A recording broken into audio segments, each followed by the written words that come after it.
But we're going to begin with this as you wake up in the West. President Trump says the military was, quote, in his words, cocked and loaded to carry out airstrikes against Iran overnight when he suddenly decided not to do it. This morning, Iranian state TV broadcast what it claimed are the first remnants of the American surveillance drone they shot down. The U.S. says the aircraft with a wingspan bigger than a 737 was flying over international waters. Iran says it has, quote, indisputable evidence that the drone entered Iran's airspace. The president said he called off retaliatory strikes because the estimated death toll of 150 people was too high. David Martin at the Pentagon, what do we know about this planned attack? Good morning. The president's tweet describes what would have been a very limited strike against just 3 sites that were involved in the shoot-down of the American drone. It was a go, one official said, and then it wasn't. Another official said simply, cold feet. The stand-down came 24 hours after this, an Iranian missile knocking an American drone out of the sky, sending it corkscrewing down into the ocean. The shootdown was celebrated on Iranian state television with a video purportedly showing the missile on its way to the target.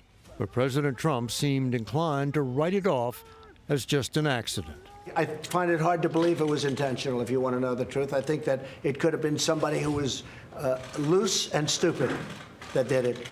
That didn't sound right to CBS News analyst and retired Admiral Sandy Winnefeld. I don't think it was a rogue attack. I think it was premeditated, and I do think it was a great mistake on Iran's part. When asked about retaliatory strikes, the president was non-committal. You'll find out. You'll find out. But at an afternoon briefing, Democratic congressional leaders warned the president of the unintended consequences of even a limited strike. The president may not intend to go to war here, but we're worried that he and the administration may bumble into a war.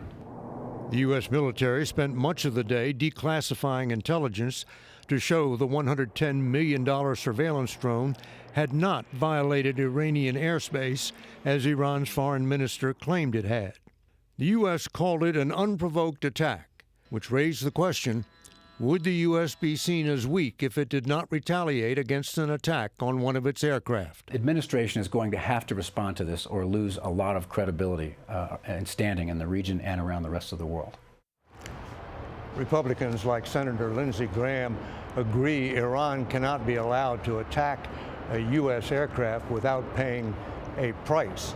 And Secretary of State Pompeo is expected to visit Saudi Arabia and the United Arab Emirates to discuss what the U.S. should do next. Anthony? David, thank you.